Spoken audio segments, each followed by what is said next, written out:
Hey guys, it's Angie Rush here, or Angel, whatever works best for you. And if you haven't yet, go down there and hit that subscribe button. And today I am so excited for this video. It is a video about 5 reasons why your hair growth is stunted. These are my opinions, and if you don't want to follow, you don't have to. If you want to follow along, you can. The thing about my channel is a lot of my opinions are unpopular. These are opinions from licensed people, licensed professionals, and I love to have the unpopular opinion because it's kind of shock factor, and people are sometimes shocked by what they hear. In the Black community, I feel like people are always thinking that the growth of their hair is stunted, when in reality it's not. If you can see holes on your scalp, your hair growth isn't stunted, and that means you have a hair follicle. If you have something like alopecia and you can look on your scalp and it's like shiny, there's no holes, there is no hair growth coming along. I would love to talk about this topic. I feel like in the Black community, we are always looking for hair growth, and we always have problems when it comes to growing our hair. So I'd love to give tips for people because I personally really just learned these in the beginning of this year, and this is already my progress, so I'd love to share this with you guys as well. So one thing before I jump into like the 5 reasons is I think it's important to figure out your hair goals. Are your hair goals to have healthy hair? Are your hair goals to have long hair? Are your hair goals to have healthy relaxed hair? Because you can have healthy relaxed hair, but I think it's important to know your hair goals before you start the journey you're trying to start, so you know products to use and techniques to use in the process of giving your hair the goal that you want it to be. My hair goal right now is healthy hair and growth, and I am on that journey. I am 22 years old, and it's taken me 22 years to get to this point in my hair journey and learn this much of my hair. Especially now in the world, we're learning more about our hair, and it's not as taboo to wear our hair out anymore. So I'm excited to educate you guys the best of my ability. But jumping into number 1, I know we've all heard this, but sometimes I feel like people don't really understand, because it took me a while to understand what this really means. Getting frequent cuts. I'll put a chart here of how frequent you should be getting your cuts depending on your hair type, whether that's fine, average, or coarse. I am someone who has very coarse hair, so I only need to get cuts every 10 to 12 weeks. But let me explain to you why cutting your hair helps your hair grow faster. Because cutting your hair actually doesn't help your hair grow faster, but it helps you maintain healthy hair, which will in the end help you get longer hair. Okay, so let me explain, because I was a girl who was very much against this. I didn't want to cut my hair at all because I was just so attached to it, but it's just a trim, girl. Why are you so attached to that dead hair anyway? So what actually happens when you don't get frequent trims is that you have split ends at the ends of your hair, okay? And when you have split ends, eventually they travel up to the hair shaft, which is breaking your hair. New growth, all that, it eventually breaks your hair, which is why that is a reason why your hair could be stunted growth, because you're not getting frequent trims. You need frequent trims, which results to healthy hair, which makes your hair grow. So it doesn't necessarily grow your hair, but it helps you retain length because you are always snipping off those dead ends. So be frequent, be up to date with your cuts. I know a lot of curly hair people in the community and in YouTube always say, get your cuts 2 times a year. Don't listen to that. Or they say, get it as often as you feel. Honestly, follow the chart, get them as often as it tells you to get, because that is how your hair will grow and get longer. I know it seems scary. I'm due for a cut next week and I have my appointment ready, okay? And I know it seems scary getting cut so frequent because you feel like you're losing hair, but in the end, trust me girl, you're not losing hair. As you can see by the picture I put earlier, I've retained hair already and I'm already seeing growth. Number 2, be gentle with your hair, but don't be discouraged. And let me explain what I mean by this. During your takedowns, when you're doing protective styles, your hair sheds about 1,000 strands a day. So when you have these protective styles in for months and you take them out finally to feel your hair and comb it out, and you see this big ball of hair, it's just your shedded hair, and for the most part it's usually normal. So when I say be gentler with your hair, because when you're taking out protective styles, when you're combing your hair, when your hands are in your hair, all of that, you are messing with new growth, which is why they tell you not to touch your hair too much, which isn't a big thing, but you just need to be gentler with your hair. You can put your hands in your hair and touch it and stuff, but just be gentler, because you need to always look at it as you're dealing with new growth hair. So when you're being rough and combing your hair like this, I used to freaking comb the frick out of my hair because it was so unmanageable before I started doing these new techniques with my hair. Or when you're taking out your braids and you're just like being rough with your hair, essentially what you're pulling out when you're being rough is new growth, which is why you need to be gentle with your takedowns, be gentle with your hair, treat it gently, treat it nice, because it is so easy to take out that extra new growth, which is why you aren't seeing your hair grow. You can't see your hair grow when you get all this damn new growth. You see those braids, you see all that damn new growth, and then you just are brushing and being rough with your hair, pulling at your hair, all this extra stuff, and you keep losing all the new growth that just grew and you just worked so hard on. So be gentler on your hair so that you aren't losing all these beautiful strands that have just grown in. You hear me?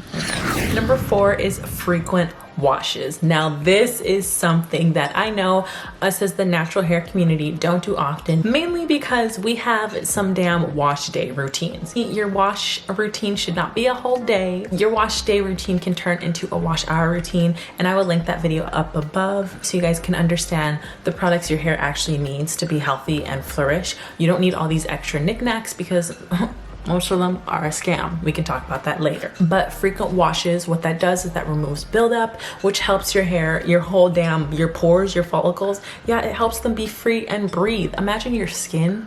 Yeah, imagine you just keep your makeup on for so long and you don't wash your face for however many months. Even with your protective styles, you need to wash your hair, but just be gentle. Your hair actually is supposed to be washed every 7 to 10 days.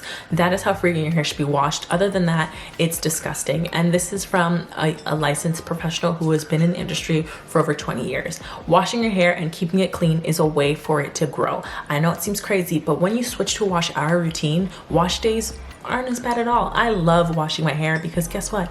It's not a whole day anymore. Fuck the LOC method. We can talk about that another day. At least once every 7 to 10 days, and that will change the game for you. It will make your hair softer. It will make your hair more manageable. Trust me when I say, and it will make your hair more cleaner. We're under an impression that us as Black people don't need to wash our hair as often because we're protecting our natural oils, but that natural oil is actually just dirt. If you think about it, we don't not wash our bodies for that long because I mean, our body's got our natural oils on it, right? So look at it as that way. I'm not trying to be rude. I'm not shading anyone because all of these things are things I have switched over to and switched not doing. So start washing your hair more frequently, getting rid of buildup. Use a clarifying shampoo once a month to get rid of all that product buildup to help your freaking scalp breathe.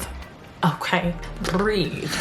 Number 4, speaking of a breathing scalp, stop using oils on your hair. So many hairstylists swear that oils are like, they don't need to be on your hair. They're useless, they're just marketing. If you haven't noticed, anything that we say, they throw in our products. Oh my God, coconut oil, they throw in our products. Oh my God, castor oil, they throw in our products. And I know you're gonna say, but oils grow my hair. Physically impossible. Oils aren't the one growing your hair. Like I said again, your hair is always growing regardless.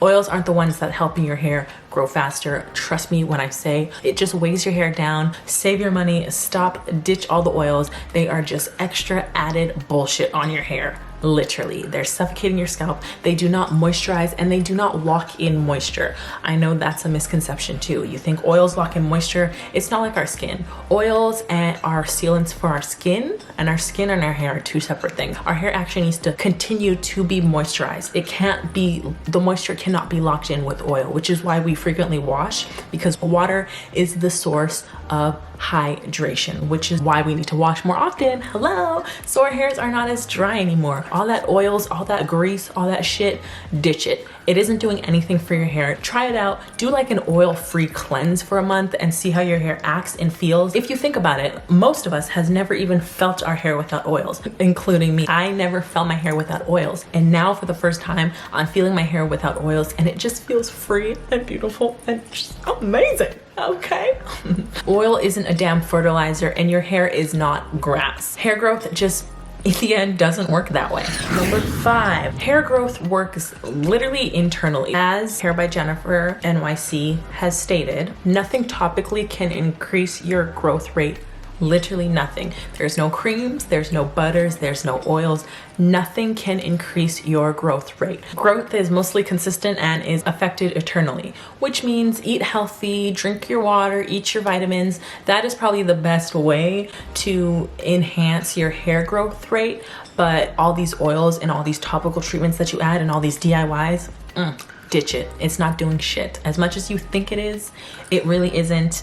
and it's probably a placebo effect. And all these DIYs, I hate those too. We can talk about those later. Just save yourself the money. I'm over here trying to give y'all tips to save money because you don't need all this extra shit that don't do shit for your hair. And lastly, number 6 is, you guessed it, if you guessed it, the most generic one, genetics. At the end of the day, our hair, the rate of our hair, how our hair grows is genetic. I think it's like my dad's mom is how my hair is mimicked. I think, don't quote me on that, but it's all genetics. The way your family's hair growth results to how your hair grows. If you have a family tree that has just short hair and their hair rate is super slow, chances are that's gonna be your hair rate as well, and vice versa. That's the same thing as skin, right? We see people with beautiful skin. What do you wash your face with? Dove soap, and it's shit. But why is it good? It's genetics. Their skin ain't gonna be shit regardless of what they do. So keep in mind that most of this is genetics, and nothing you can topically do can make your hair chef's kisses the way you